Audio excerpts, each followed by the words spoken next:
चर्चेवर जाण्याच्या पूर्वी एक महत्त्वाची बातमी। ठाणे महानगरपालिकेच्या उपायुक्तांना एसीबीनं ताब्यात घेतलेला आहे। ठाणे महानगरपालिकेच्या उपायुक्त शंकर पाटोळे अतिक्रमण विभागाचे यांना लाचलुचपत प्रतिबंधक विभागानं 35 लाख रुपयांची लाच घेताना रंगे हात ताब्यात घेतलाय।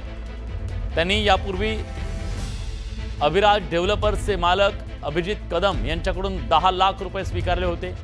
आता त्यांना 25 लाख रुपये स्वीकारताना रंगे हात पकडण्यात आले। संध्याकाळी 6:50 एसीबीचे अधिकारी त्यांच्या केबिनमध्ये उपस्थित आहेत। पुढील तपास एसीबी द्वारा चालू आहे।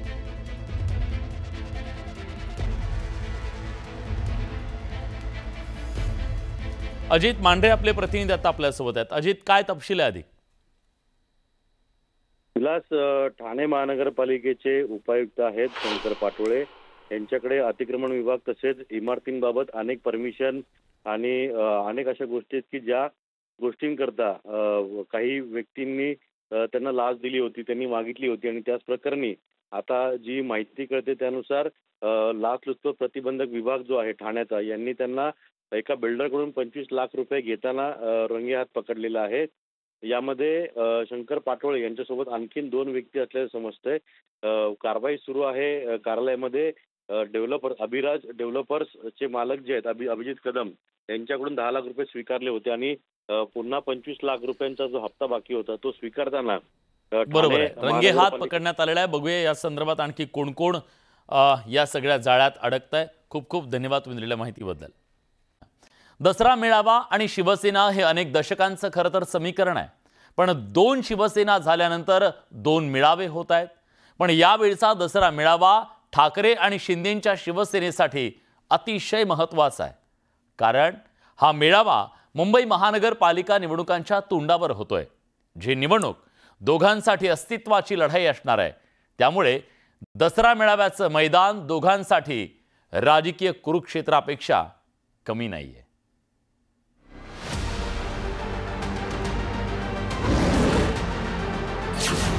दसरा मेळाव्याच्या आधी टीजर वॉर, ठाकरे शिंदेंच्या सेनेत सामना। मेळाव्याच्या टीजर मधून वार पलटवार।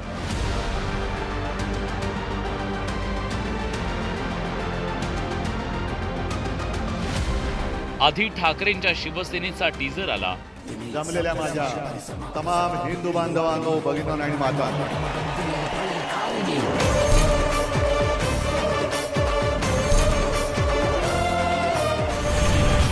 मग शिंदेंच्या शिवसेनेनं टीजर जारी केला।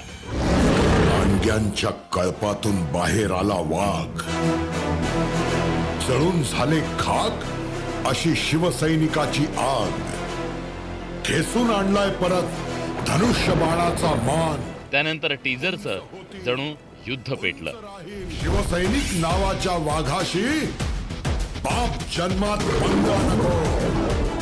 दोन्ही पक्षांकडून एका पाठोपाठ एक टीजर सोशल मीडियावर शेअर केले जात आहे।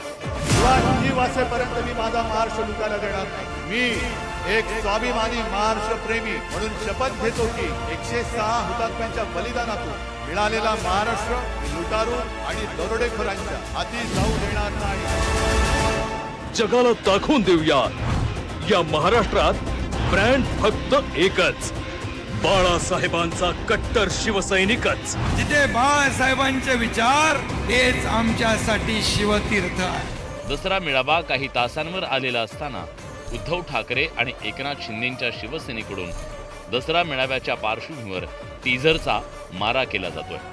विशेष म्हणजे या टीजर मधून एकमेकांवर वार पलटवार केले जात आहेत। शिवाजी वासेपर्यंत मी माझा महाराष्ट्र लुटायला देणार नाही। जिथे बाळासाहेबांचे विचार तेच आमच्यासाठी शिवतीर्थ आहे। मी एक स्वाभिमानी महाराष्ट्र प्रेमी म्हणून शपथ घेतो की 106 हुतात्म्यांच्या बलिदानातून मिळालेला महाराष्ट्र लुटारू आणि दरोडेखोरांच्या हाती जाऊ देणार नाही। बाळासाहेबांचं भगवं स्वप्न कडवे शिवसैनिकच पूर्ण करणार। ठाकरेंचा दसरा मेळावा परंपरेप्रमाणे मुंबईच्या दादरमधील शिवतीर्थवर होणार आहे, तर शिंदेंच्या शिवसेनेनं नेस्को सेंटरमध्ये तयारी सुरू केली आहे। मेळाव्याच्या ठिकाणावरून ठाकरेंच्या शिवसेनेनं शिंदेंच्या शिवसेनेला खिजवण्याचा प्रयत्न केला, त्याला शिंदेंच्या सेनेनं टीजरमधून प्रत्युत्तर दिलंय।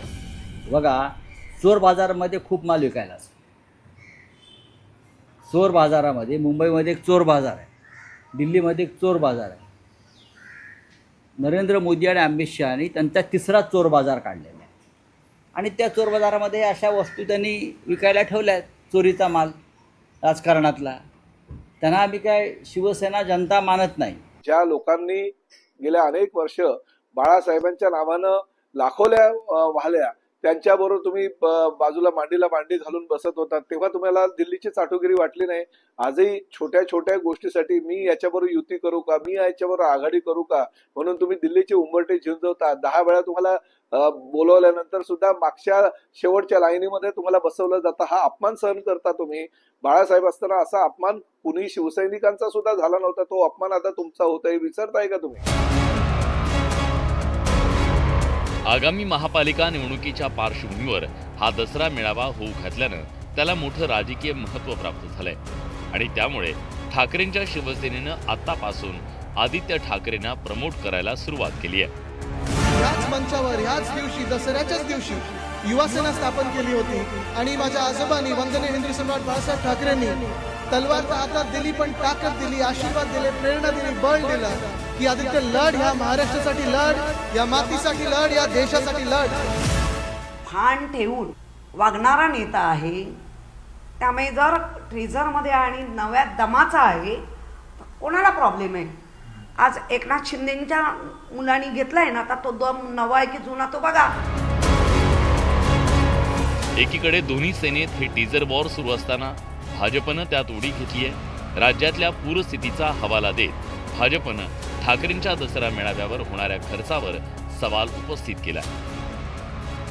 खरं म्हणजे शेतकऱ्यांना मदत करण्याची भूमिका असली पाहिजे, पण त्याच्याऐवजी मुंबईत एक 63 कोटीचा दसरा मेळावा केला जातोय.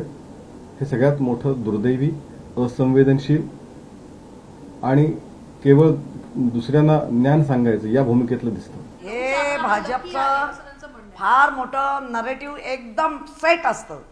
भाजप म्हणजे काय ब्रह्मदेव आहे का? एकदा लकीर मारी तो मारी. अरे केंद्रात आणि राज्यात अमाप पैसा आणि तुमचा जो आत्मविश्वास वाढलाय, त्यामुळे तुम्ही काही बोलाल, काही काय संबंध काय? 63 कोटी आम्ही काय जेवण देतो, आम्ही काही नाही, आमचा सैनिक स्वतःची भाकरी घेऊन येतो. दसरा मेळाव्यात ठाकरे बंधू एकत्र येणार का, याकडे राज्याचं लक्ष लागलंय. मुंबईसह नाशिकमध्ये राज ठाकरे आणि उद्धव ठाकरेंचे एकत्रित बॅनर झळकले. तुमच्या मनातला जो प्रश्न आहे की माननीय उद्धव ठाकरे आणि माननीय राज ठाकरे यांच्या राजकीय युतीची घोषणा कधी होईल, त्याचं माझ्याकडे उत्तर एवढंच आहे, ज्या दिवशी ती घोषणा होईल त्या दिवशी तो 4:30वा मुहूर्त असेल मराठी संस्कृती आणि मराठी राजकारणातला. म्हणजे मुहूर्ताचा एक वेगळा दिवस त्या दिवशी निर्माण होईल पंचांगावर. हे तुम्ही खात्रीनं समजा. जमलेल्या माझ्या तमाम हिंदू बांधवांनो, भगिनी मातांनो, शिवसेना आणि दसरा मेळावा हे गेल्या 6 दशकांपासूनचं समीकरण आहे. शिवसेनेतल्या फुटीनंतर दोन्ही शिवसेनेकडून दसरा मेळाव्याची परंपरा पाळली जाते, पण त्यावरून दोन्ही पक्षात सोशल मीडियावर वॉर रंगल्याचं चित्र आहे. Bureau report, news 18 Lokmat.